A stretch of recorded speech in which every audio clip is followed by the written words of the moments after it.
আনাস রাদিয়াল্লাহু তাআলা আনহু বলেন, একদা আল্লাহ রাসূল বললেন, ইয়াবনা আদম মা দাওয়াতানি ও রাজাউতানি গাফারতু লাকা ওয়ালা উবালি। আদমের ছেলে মেয়ে শোনো, আল্লাহ বলছে, তোমরা যেভাবে ডাকো আমি সেভাবে থাকি, তোমরা যেভাবে শোনো বলো আমি সেভাবে শুনি, তোমরা যেভাবে ডাকো আমি সেভাবে থাকি, তোমরা যেভাবে বলো আমি সেভাবে শুনি। ক্ষমা চাইলে ক্ষমা করে দিই, আমি পরোয়া করি না তোমরা কত বড় পাপী, আমি পরোয়া করি না তুমি কত বড় পাপী, তুমি যেভাবে ডাকো আমি সেভাবে থাকি। আদম সন্তান শোনো, লাউ বালাগাত জুনুবুকা আনানাস সামায়ে, তোমার পাপ বেশি হতে হতে হতে যদি আকাশে লেগে যায়, এরপরে যদি তুমি আমার কাছে ক্ষমা চাও, গাফারতু লাকা ওয়ালা উবালি, আমি তোমাকে ক্ষমা করে দেবো, আমি পরোয়া করি না তুমি কত বড় পাপী, আমি পরোয়া করি না তুমি কত বড় পাপী, তুমি যেভাবে থাকো, তুমি যেভাবে ডাকো আমি সেভাবে থাকি, তুমি যেভাবে ডাকো আমি সেভাবে থাকি, আমি পরোয়া করি না তুমি কত বড় পাপী। বিচারের মাঠে আবার আল্লাহ আসবেন সব আদম সন্তানের সামনে, এসে বলবেন, জব না আদম লা আতাইতুকা বিকুরাবিল আরজি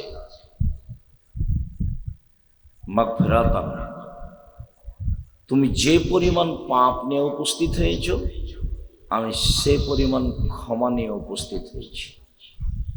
বিচারের মাঠে তোমাদের পাপ আকাশ জমিন পরিপূর্ণ। শোনো, তোমার পাপ যত আমার ক্ষমা তত, তোমার পাপ যত আমার ক্ষমা তত, তোমার যে পরিমাণ পাপ আমার সেই পরিমাণ ক্ষমা, তোমার যে পরিমাণ পাপ আমার সেই পরিমাণ ক্ষমা, যদি শিরক না করে থাকো। এইটা কথা বিচারের মাঠে বলবেন, দুনিয়াতে এই কথা বললেন না। বিচারের মাঠে যখন ক্ষমা করবেন তখন বলবেন, যদি পাপ না শিরক না করে থাকো। শিরক মহাপাপ। যদি বাংলাদেশে বাঁচার কোনো পথ নেই, শিক্ষা প্রতিষ্ঠান হিসাবে আরো বাঁচার পথ নেই। কেননা বাংলাদেশের ইতিহাসে বা বাংলাদেশের মাটিতে এমন কোনো ছেলে জন্ম নেয়নি এ যাবৎ যার একটা মুখের গান বাংলাদেশের ছেলে মেয়েরা তাদের স্কুল কলেজে বলবে, এটা বাঙালিদের জন্য দুঃখজনক ব্যাপার। বাঙালিদেরকে ঠাকুরের গান চয়ন করতে হয়েছে, অথচ ঠাকুর বাঙালিদের শত্রু, ঠাকুর মুসলমানের শত্রু, ঠাকুর ঢাকা বিশ্ববিদ্যালয়ের শত্রু, ঠাকুর জাতির শত্রু। ভারত বাংলাদেশ পাকিস্তানের লোক যেদিন ইংরেজদের হাতে নির্যাতিত, সেদিন ঠাকুর লন্ডনে মুচপাকায় সেই ঠাকুরের গান আমার ছেলে মেয়ে বলে। আমি আব্দুর রাজ্জাক বিন ইউসুফ দেহে শ্বাস থাকাকালীন ঠাকুরের গান বলতে দিব না, বলবো না ইনশাল্লাহ, দেখি কতদিন টিকে থাকতে পারি। ঠাকুরকে আমি যত ঘৃণা করি পৃথিবীতে, আমি তত ঘৃণা কাউকে করি না।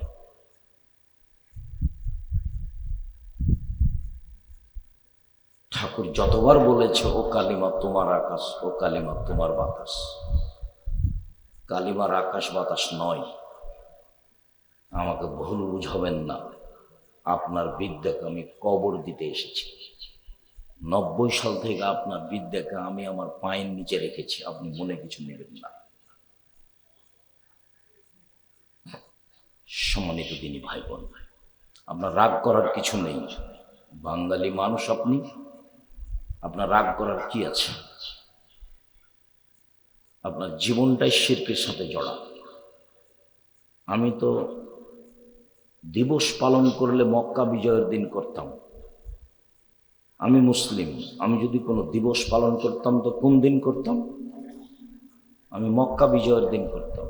আমার মুসলমান হিসাবে দিবস পালনের দিন মক্কা বিজয়ের চেয়ে আমার কাছে কোনো দিন পছন্দনীয় নয়। সাথে সাথে আমি যদি শহীদ মিনার তৈরি করতাম, কার করতাম?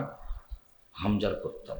আল্লাহ রাসূল বলছেন সাইয়্যিদুশ শুহাদায়ে হামজা বিন আব্দুল মুত্তালিব, শহীদদের সর্দার হামজা বিন আব্দুল মুত্তালিব। পৃথিবীতে যত শহীদ হয়েছে, যত শহীদ হচ্ছে, কিয়ামত পর্যন্ত যত শহীদ হবে, সবার সর্দার কে? হামজা রাদিয়াল্লাহু তাআলা আনহু। যেহেতু আমি তার করি না, কিয়ামত পর্যন্ত কারোর জন্য করব না, দেহে শ্বাস থাকাকালীন করব না ইনশাআল্লাহ। বিচারের মাঠে আল্লাহ বলবেন, আদম সন্তান, তোমার পাপ যত আমার ক্ষমা তত, তোমার পাপ যত আমার ক্ষমা তত, তোমার যেই পরিমাণ পাপ আমার সেই পরিমাণ ক্ষমা, তোমার যেই পরিমাণ পাপ আমার সেই পরিমাণ ক্ষমা, যদি শিরক না থাকে। প্রত্যেক দিন আল্লাহ তাআলা আকাশ থেকে নেমে আসেন রাতের 3 ভাগের 2 ভাগ পার হওয়ার পরে।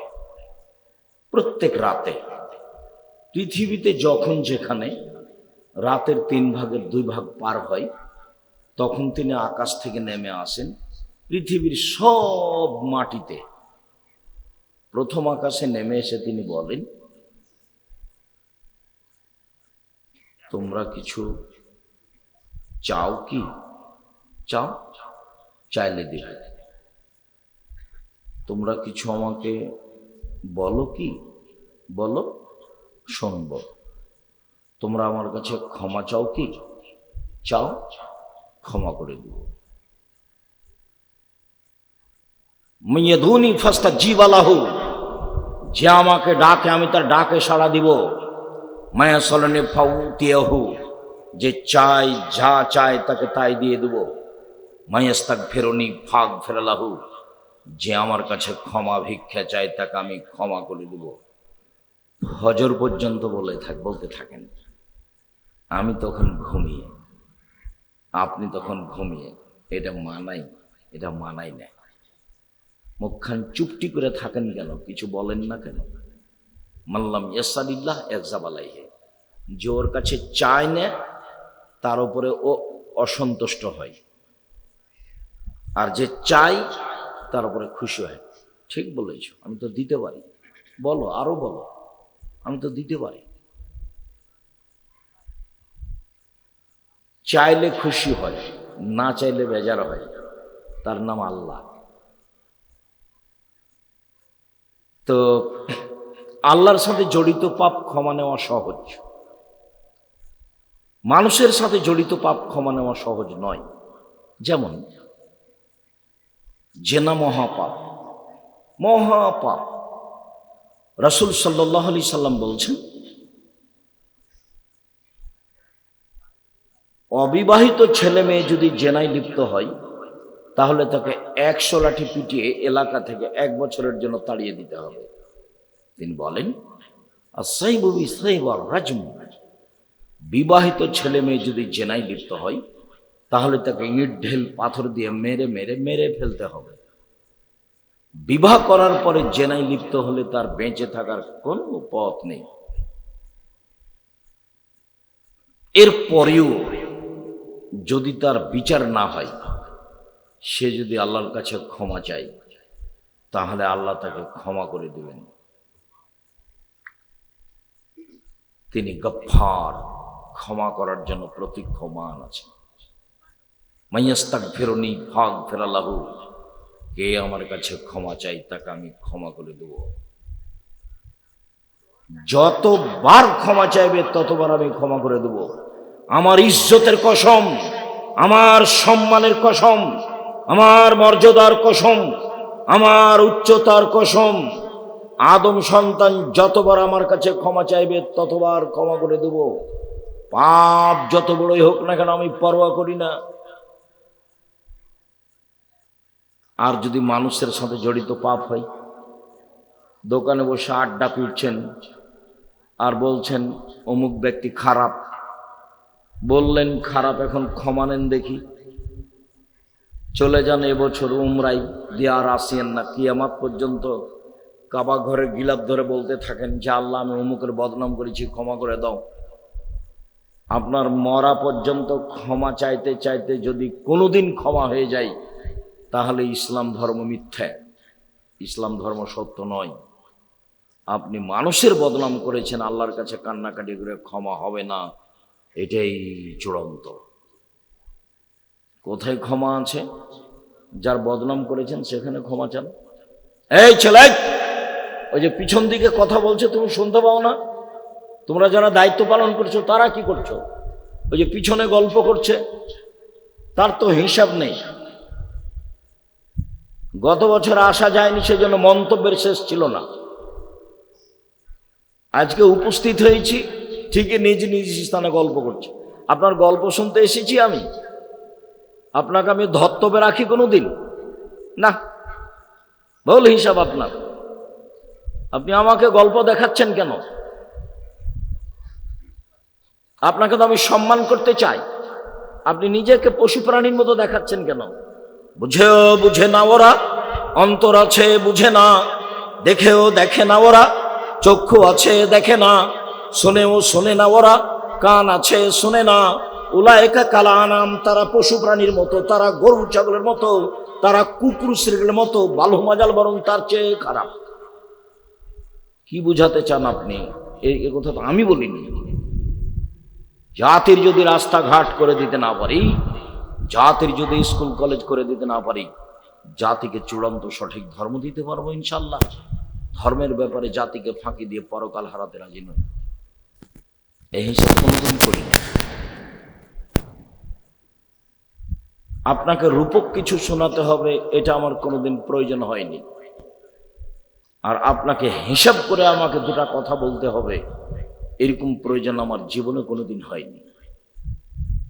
90 সাল থেকে মাঠে আছি, 90 সালে যেভাবে ছিলাম আজও ওইভাবেই আছে আলহামদুলিল্লাহ।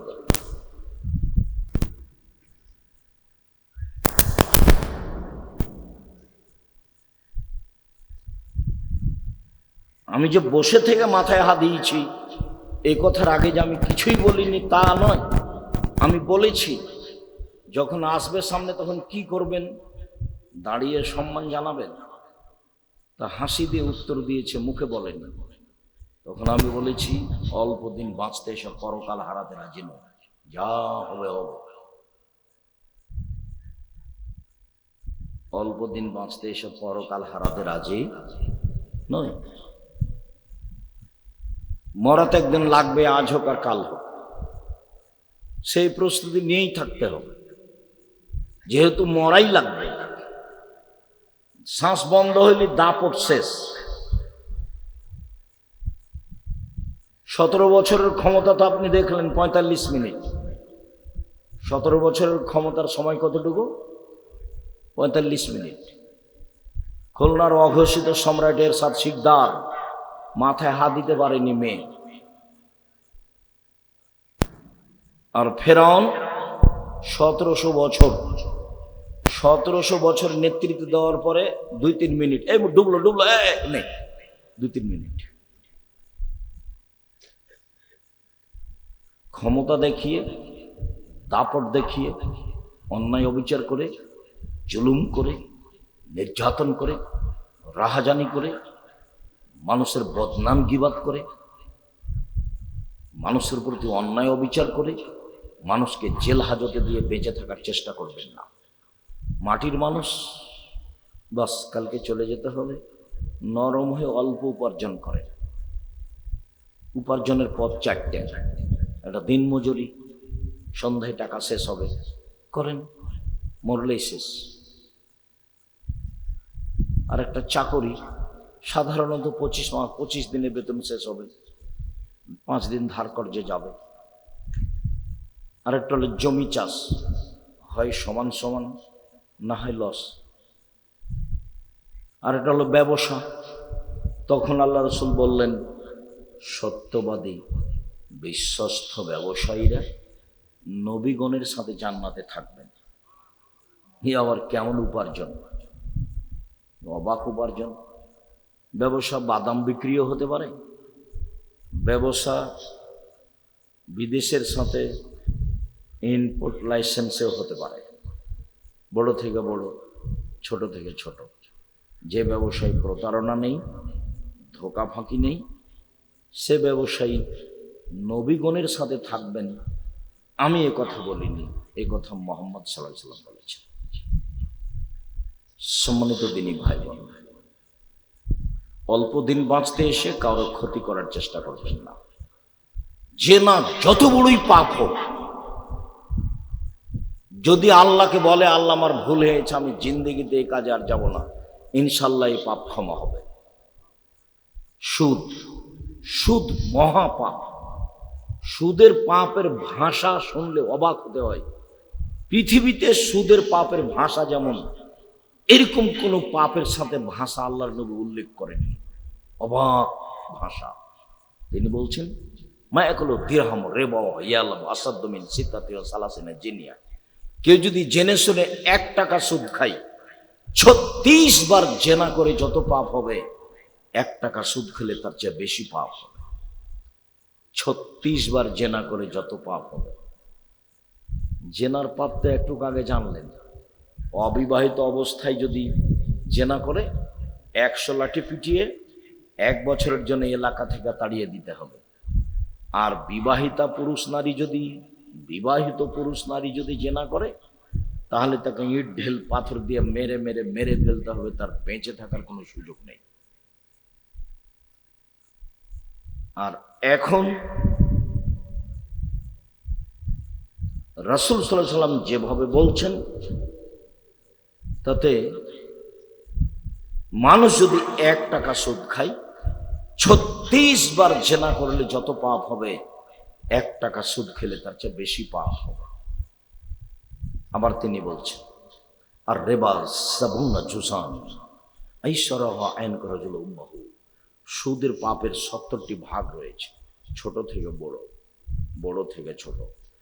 সবচেয়ে ছোট পাপ হলো মার সাথে জেনা করলে যেমন পাপ হয়। দেখেন তো ভাষা। পৃথিবীতে সবচেয়ে মহাপাপ শিরক, কিন্তু ভাষা এরকম হয়। পৃথিবীর দ্বিতীয় মহাপাপ বাপ মায়ের অবাধ্য চলা, কিন্তু ভাষা এমন নয়। পৃথিবীর তৃতীয় মহাপাপ মিথ্যা সাক্ষী দেওয়া, কিন্তু ভাষা এমন নয়। পৃথিবীর চতুর্থ মহাপাপ মানুষকে হত্যা করা, কিন্তু ভাষা এমন নয়। অবাক হতে হয় সুদের পাপের ভাষা। সুদ খেতে খেতে খেতে বাড়ি গাড়ি করেছে, অনেক কোটি কোটি টাকা সুদের ব্যাপার। আজকে রাতে বলছে আল্লাহ আমার ভুল হয়েছে, আমি আর জীবনে কোনোদিন সুদ খাবো না, লেনদেন বন্ধ করলাম, তুমি আমাকে মাফ করো, ইনশাল্লাহ ক্ষমা হয়ে যাবে। তোমার পাপ যত আমার ক্ষমা তত, তোমার পাপ যত আমার ক্ষমা তত। তোমার যেই পরিমাণ পাপ আমার সেই পরিমাণ ক্ষমা, তোমার যেই পরিমাণ পাপ আমার সেই পরিমাণ ক্ষমা। আদম সন্তান, আমি পরোয়া করি না তুমি কত বড় পাপী, তুমি যেভাবে ডাকো আমি সেভাবে থাকি। আদম সন্তান, আমি পরোয়া করি না তুমি কত বড় পাপী, তুমি যেভাবে ডাকো আমি সেভাবে থাকি, তুমি যেভাবে বলো আমি সেভাবে শুনি। আমি পরোয়া করি না তুমি কত বড় পাপী। আমার সম্মানের কসম, আমার ইজ্জতের কসম, আমার মর্যাদার কসম, আমার উচ্চতার কসম, আদম সন্তান ক্ষমা চাইলেই আমি ক্ষমা করে দেব। আস্তাগফিরুল্লাহ ওয়া আতুবু ইলাইহি, আস্তাগফিরুল্লাহাল্লাযী লা ইলাহা ইল্লা হুয়াল হাইয়ুল কাইয়্যুম ওয়া আতুবু ইলাইহি। রব্বিগফিরলি ওয়া তুব আলাইয়া ইন্নাকা আনতাত তাওয়াবুল গফুর। আল্লাহুম্মা আনতা রাব্বি লা ইলাহা ইল্লা আনতা খালাকতানি ওয়া আনা আবদুকা ওয়া আনা আবদুকা ওয়া বিকা মাসতাতাতু আউযু বিকা মিন শাররি মা সানাতু ওয়া লাকা বিনি'মাতিকা আলাইয়া ওয়া বিযামবি ফাগফিরলি ফাইন্নাহু লা ইয়াগফিরু যুনুবা ইল্লা আনতা। আল্লাহ রাসূল বলছেন সাইয়্যিদুল ইস্তিগফার, এটা হলো ক্ষমা চাওয়ার সর্দার। আল্লাহ রাসূলের মুখের ভাষা। বুখারী মুসলিম, সাইয়্যিদুল ইস্তিগফার, ক্ষমা চাওয়ার সর্দার। যত মাধ্যম আছে ক্ষমা চাওয়ার, তার বড় সবচেয়ে বড় মাধ্যম কোনটা? আল্লাহুম্মা আনতা রাব্বি লা ইলাহা ইল্লা আনতা খালাকতানি, সাইয়্যিদুল ইস্তিগফার। আরবি শব্দ সাইয়্যিদুল ইস্তিগফার, ক্ষমা চাওয়ার সর্দার। আপনি মানুষের বদনাম করেছেন, গীবাত করেছেন, চুগলখড়ি করেছেন, এর কথা ওখানে বলেন, ওর কথা এখানে বলেন, এই পাপ ক্ষমা চানা জীবন ক্ষমা হবে না। মহান আল্লাহ বলেন, ওয়াইলুল লিকুল্লি হুমাযাতিল লুমাযা, সামনে বদনাম করে যারা, পিছনে বদনাম করে যারা, ওয়াইল নামক জাহান্নামে যাবে তারা। বদনাম করে যারা সুনিশ্চিত ধ্বংস হবে তারা, জাহান্নামে যাবে তারা। জুবাইর ইবনে মুতাইম রাদিয়াল্লাহু তাআলা আনহু বলেন, রাসূল সাল্লাল্লাহু আলাইহি ওয়াসাল্লাম বলেছেন, লা ইয়াদখুলুল জান্নাতা কাত্তাত ওয়া ফি রিওয়ায়াতিন নাম্মাম, গীবাত করে যারা তারা জান্নাতে প্রবেশ করবে না। যারা চগলখড়ি করে, এখানকার কথা ওখানে লাগায়, ওখানকার কথা এখানে লাগাই, সমাজ নষ্ট করে যারা, এরা জান্নাতে যাবে না। বুখারী মুসলিম। শুনুন, সাহল ইবনে সাদ রাদিয়াল্লাহু তাআলা আনহু বলেন, রাসূল সাল্লাল্লাহু আলাইহি ওয়াসাল্লাম বলেছেন, মান ইয়াজমান লি মা বাইনা লাহিয়াহি ওয়া মা বাইনা রিজলাইহি আজমালাহুল জান্নাহ। এই পৃথিবীর মানুষ, তোমরা দুইটি জিম্মেদারি গ্রহণ করো, আমি তোমাদেরকে জান্নাতে নিয়ে যাওয়ার জন্য জিম্মেদারি নিলাম। কিভাবে জান্নাতে নিয়ে যাব সেটা আমার ব্যাপার, তবে তোমরা দুইটা জিনিসের জিম্মেদারি গ্রহণ করো। এক, মুখে বদনাম করো না, মুখে গীবাত করো না। দুই, জেনায় লিপ্ত হইও না। বিচারের মাঠে আমি বাকিটুকু দেখে নেব কিভাবে জান্নাতে নিয়ে যাওয়া লাগবে। বুখারী মুসলিম।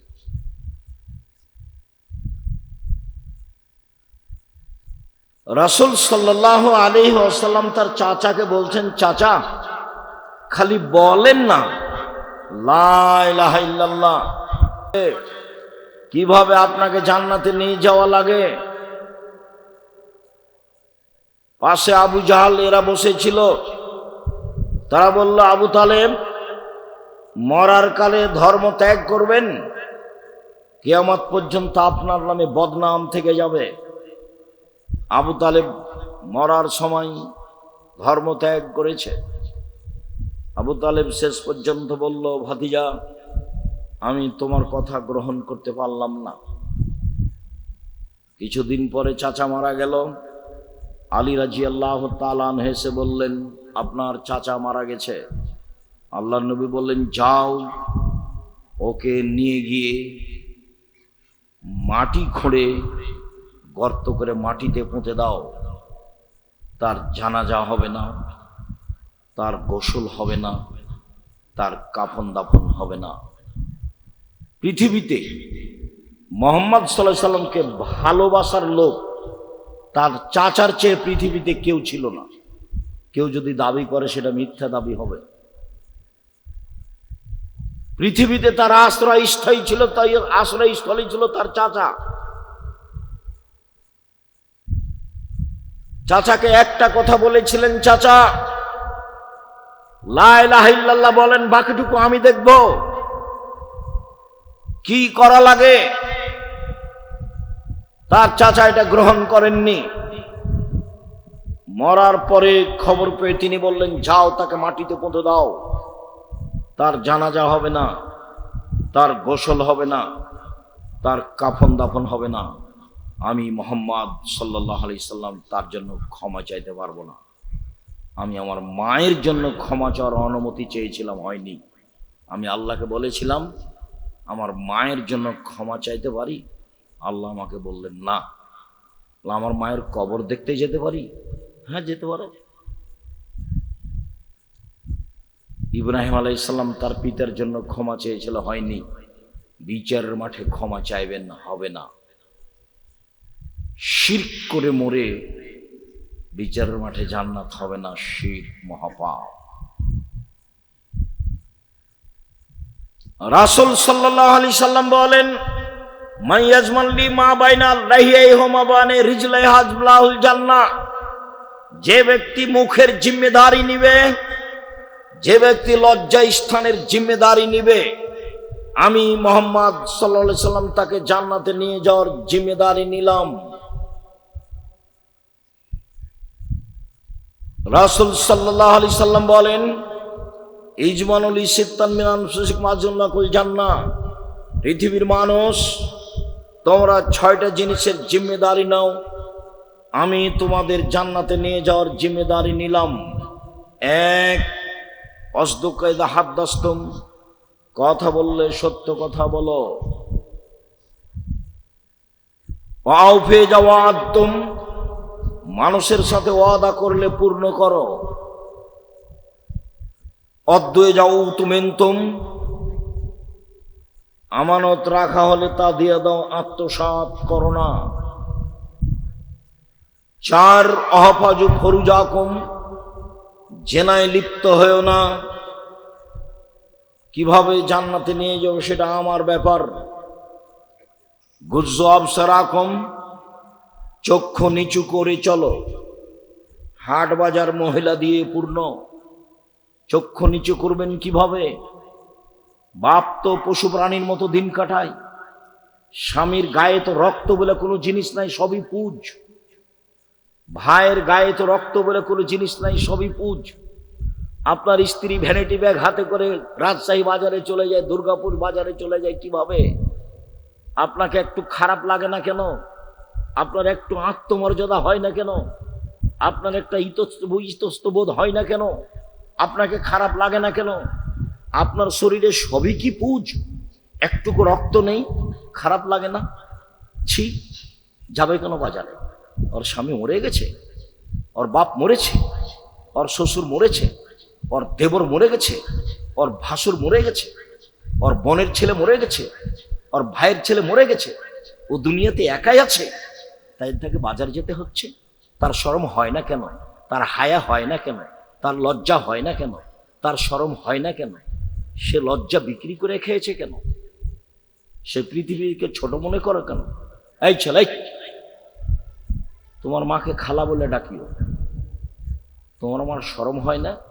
তোমার আমার হায়া হয় না? বাড়িতে জায়গা নেই, বাড়িতে পেশাবখানা নেই, বাড়িতে পায়খানা নেই, বাড়িতে পানির ব্যবস্থা নেই, ও ভ্যানিটি ব্যাগ হাতে করে যায় কেন? ফ্যাশন বোরকা পরে, তাকে খারাপ লাগে না? কই, আমরা তো বেঁচে আছি, আমরা তো যাই না। আমার জীবনে আমি কোনোদিন চায়ের স্টলেই বসি না। এই যে বেঁচে আছি, দেখেন দেখেন তো বেঁচে আছি, আলহামদুলিল্লাহ। আমি যখন বাড়ি থেকে বের হতাম তখন আমার মা বলতেন, 1, দোকানে বসিও না। 2, প্রাইভেট পড়ায়ও না। 3, বন্ধুতালি করো না। 4, দাওয়াত খায়ও না। আমার মা পিছে পিছে হাঁটতেন আর বলতেন।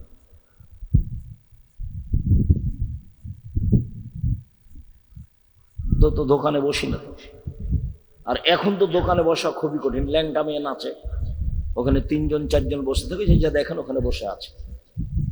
বুঝেও বুঝে না ওরা, অন্তর আছে বুঝে না, বোঝা দরকার। দেখেও দেখে না ওরা, চক্ষু আছে দেখে না, দেখা দরকার। শোনেও শোনে না ওরা, কান আছে শোনে না, শোনা দরকার। উলায়েকা কাল আনাম, তারা পশু প্রাণীর মতো, তারা গরু ছাগলের মতো, তারা কুকুর শ্রীগুলোর মতো। বালু মাজাল বরং তার চেয়ে খারাপ, পশু প্রাণীর চেয়ে খারাপ। ল্যাংটা মেয়ে নাচে, দোকানে বসে আছে, ওকেই জিজ্ঞাসা করেন, এই ছেলে তোমার আব্বাকে জিজ্ঞাসা করিও তো, টুপি মাথাতে দোকানে বসে আছে, আব্বা আপনি কেমন মানুষ? তখনও বলে নাকি যে আমি পরহেজগার। বলছে যে আব্দুর রাজ্জাক সাহেব খুব দোয়া করেছি, কবুল হয় না। কবুল হবে কি দিয়ে? মোবাইল তো আছে, বিশাল মোবাইল, ল্যাংটা মেয়ে দিন রাত নাচছে। বহুদিন বলেছি যে রাসূল সাল্লাল্লাহু আলাইহি ওয়াসাল্লাম বলেছেন 3টা বিপদ নেমে আসে 3টা পাপের কারণে। 3টা বিপদ নেমে আসে 3টা পাপের কারণে।